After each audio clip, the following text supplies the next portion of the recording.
Hey guys, welcome to another blog. আপনারা সকলে কেমন আছেন? আশা করি সকলে ভালো আছেন এবং সুস্থ আছেন। আমরাও সকলে ভালো আছি এবং সুস্থ আছি।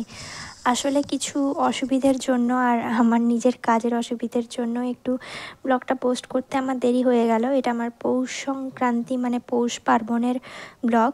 তো চলো সকাল সকাল উঠে আজকে আমি রেডি হয়ে পড়ছি, কারণ আমার বেস্টুর বাড়ি যাব আমি। আর অনেক দিন ধরে কোথাও যাওয়া হয়নি, আর ওর বাড়ি তো কয়েক বছর ধরে প্রায় যাওয়া হয়নি।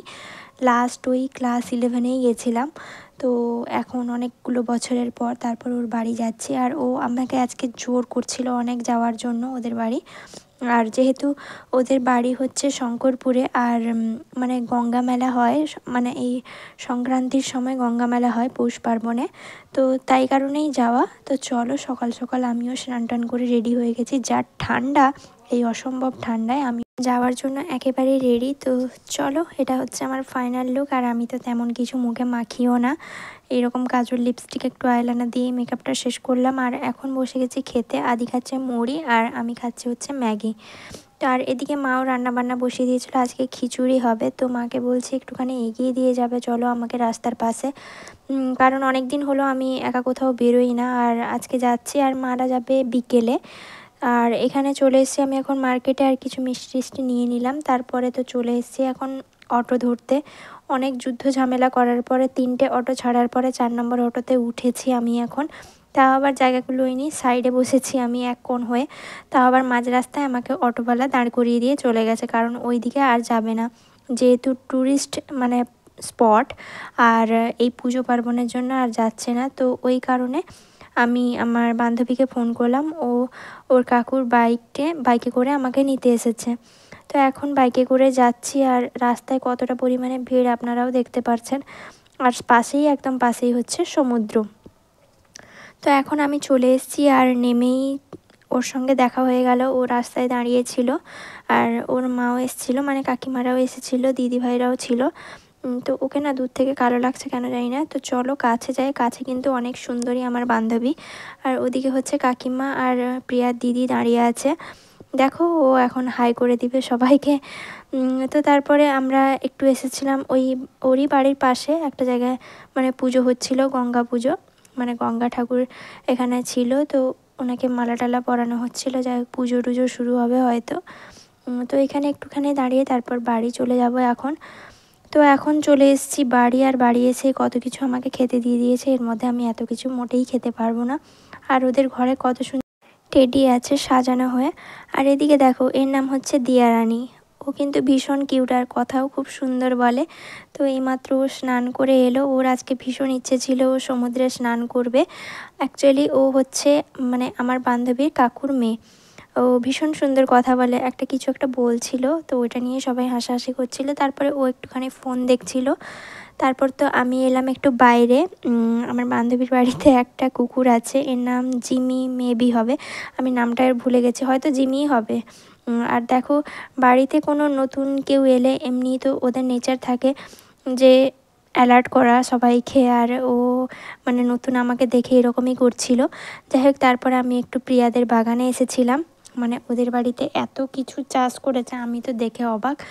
আমার মানে বাগান ভীষণ ভালো লাগে। এদিকে দেখো পেঁয়াজ গাছ লাগিয়েছে, ধনেপাতা গাছ, আর ওদিকে হচ্ছে অনেক রকমের শাকের গাছ লাগিয়েছে, কলমি শাক, লাল শাক, আর ওদিকে হচ্ছে ওলকপি, ফুলকপি, বাঁধাকপি, তারপরে এদিকে আছে সিম, অনেক কিছু বিনসের গাছ আছে। এদিকে তোমার বেগুনের গাছ, টমেটোর গাছ, অনেক গাছ লাগিয়েছে, মানে সব রকমের শীতের যা যা ফসল হয় সব রকমের গাছ লাগিয়েছে। আর এখানে ওলকপিগুলোও বড় বড় হয়ে গেছে। তো চলো বাগান টাগান দেখার পরে আমরা আবার একটু যাব সমুদ্রের পাশে, কারণ আমার মানে ওদের বাড়িতে কিছুজন স্নান করবে, তো তাই জন্যই যাওয়া।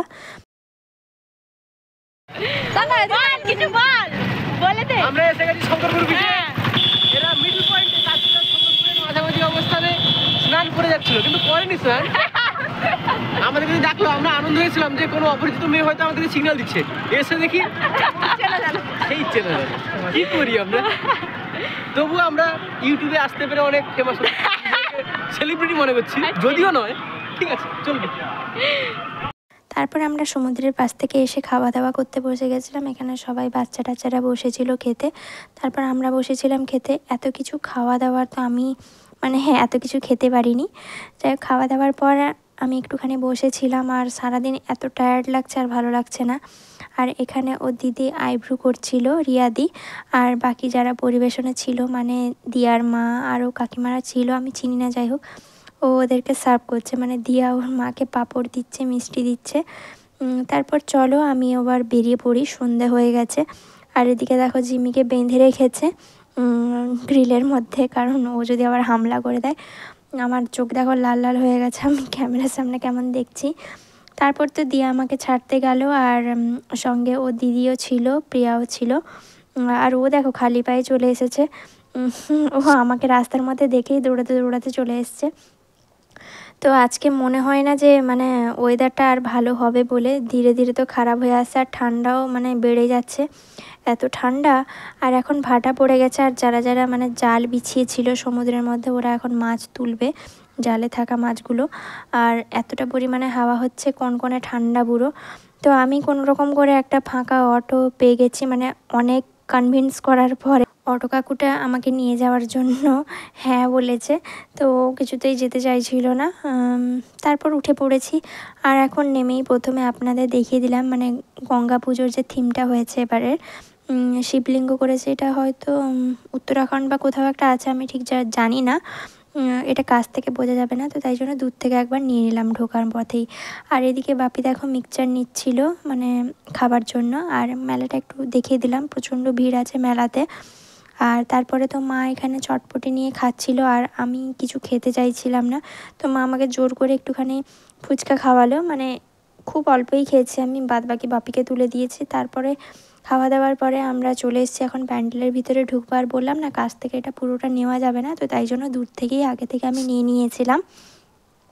তো তারপরে এখন তো আমরা যাচ্ছি হচ্ছে ভেতরে, আর ভেতরে পুরোটা কাঁচা ফুল দিয়ে সাজিয়েছিল, আর ঝাড়বাতির উপরে যে ফুলগুলো আছে ওগুলো হচ্ছে প্লাস্টিক ফুল। অসম্ভব সুন্দর করেছে প্যান্ডেলটা। আর এত ভিড়, সামনেই দেখতে পাচ্ছেন অনেক ভিড়। আর চলো ভিতরে গিয়ে একেবারেই দেখাই প্যান্ডেলটা। আর ঠাকুরও অনেকগুলো আছে, হয়তো শীতলা, মনসা এগুলো যেগুলো থাকে, আর গঙ্গা ঠাকুর মাঝখানে। তারপরে ওদিকে কি ঠাকুর আমি ঠিক বুঝতে পারছি না, যাই হোক। তারপরে এখানে হচ্ছে শিবলিঙ্গ আর শিব ঠাকুর অনেক কিছুই ছিল, আর পুরো প্যান্ডেলটা ওম লেখা ছিল, আর ত্রিশূলের চিহ্ন দেওয়া ছিল, আর পুরোটাই ছোট্ট ছোট্ট ঘন্টি লাগানো ছিল, যেটাতে অসম্ভব সুন্দর লাগছে প্যান্ডেল। তারপরে আদিকে দেখো এখানে ফাঁকা স্টেজ পেয়ে নেচে নেচে একেবারে ফাটিয়ে দিচ্ছে। এইসব করার পরে তারপরে তো আমরা চলে এসেছি এখন বাড়ি, আর বাজে এখন হচ্ছে 7টা। এবারে তাড়াতাড়ি আমি চলে এসেছি, কারণ আমি মাথা নিয়ে আর উঠতে পারছি না। আর দেখাই এখানে মা মেলা থেকে কি এনেছে, দুটো বাটি এনেছে পাথরের, ব্ল্যাক কালারের। আর এগুলো জানো এত কম দাম নিয়েছে, মাত্র 20 টাকা নিয়েছে। তো আমাকে বললাম এটা 6 পিস নিয়ে নিতে পারতে, একটা শেড হয়ে যেত। তো মা বললো পরে আবার নেওয়া যাবে, এখন দুটোই থাক। আর নিয়ে এসেছিলো হচ্ছে একটা আলু ছিলা, সবজি ছেলার যে যন্ত্রটা হয়, ওটা নিয়ে এসেছিলো। আর এটা এতটা পাতলা, মাকে বললাম যে এটা না নিয়ে আসতেই পারতে। যাই হোক, এনে ফেলেছে যখন থাক, কাজেই লেগে যাবে। তারপর মা এখানে নিয়ে এসেছিলো একটা সাদা ফুল, আর্টিফিশিয়াল ফুলগুলো যেগুলো হয়, এখানে মা মাথায় লাগিয়ে আবার দেখাচ্ছে। তারপরে আদি একটু গেছিলো বাপির সঙ্গে মার্কেটে, রামনগরে গেছিলো, ওখান থেকে একটা মাফিনস নিয়ে এসেছিলো। আমি মাফিনস আগেও খেয়েছি, বাট মা কেমন খেতে ওটাই ভুলে গেছিলো। তো মা বলছে আমাকে একটু দে, তো দিদিকে একটু দে। আর ও কোনো জিনিস শেয়ার করে খেতে এতটা পছন্দ করে না, যাই আজকে দিয়ে দিয়েছিল, কেন কি জানি, মনে হয়তো আনন্দ ছিল অনেক। তারপরে হঠাৎ করে মা এসে ঠান্ডা হাতটা নিয়ে আমার মুখে যেই লাগালো, মনে হলো যে যেন একবারে শর্ট খেয়ে গেলাম কারেন্টের, 440 ভোল্টের। আর আদিকে দেখো এখানে নিচ থেকে ঢুকে উপরে বেরোচ্ছে। যাই হোক, এই সব কিছু ঝগড়া মারপিট করার পরে আমরা বসে গেছি এখন খেতে। খাবারে ছিল দুপুরের খিচুড়ি, যেটা আদি খাচ্ছিল, আর বেগুন ভাজা ছিল। আর বাপি মা এখানে খাচ্ছিল ভাত, আর আমি অবভিয়াসলি বিরিয়ানিই খাবো, বাপি এসেছে তো আদির পেট ভরেনি, তো তাই জন্য ও ভাতও খাবে না। তো আমি বললাম তুই বিরিয়ানি আজকে খেয়ে নে। আর এইভাবেই আমাদের রাতের ডিনার কমপ্লিট করলাম। আর চলো ভিডিওটাও তাহলে আজকে এখানেই শেষ করি। কেমন লাগলো অবশ্যই জানাবেন আপনারা, আর ভালো লাগলে একটা লাইক করে দেবেন এবং শেয়ার করে দেবেন আপনাদের প্রিয়জনদের সঙ্গে। আর আপনি যদি আমার চ্যানেলে নতুন হয়ে থাকেন, অবশ্যই আমার চ্যানেলটা সাবস্ক্রাইব করে যাবেন। তো চলুন আজকের মতো tata, bye bye, good night. আবার দেখা হবে একটি নতুন ব্লগের সঙ্গে। ততক্ষণ পর্যন্ত সকলে আপনারা আমার পাশে থাকবেন। আর আগামী ব্লগগুলো নিশ্চয়ই বুঝতে পেরেছেন যে আমার বিয়ের ব্লগ আসতে চলেছে, তো কন্টিনিউ আমার সঙ্গে থাকবেন আর আমার ব্লগগুলো দেখবেন আর সকলেই কমেন্ট করবেন। তো চলুন, অনেক বকবক করলাম, এবারে ভিডিওটা শেষ করি। সকলে ভালো থাকবেন, সুস্থ থাকবেন। টাটা, আবার দেখা হবে একটি নতুন ব্লগের সঙ্গে।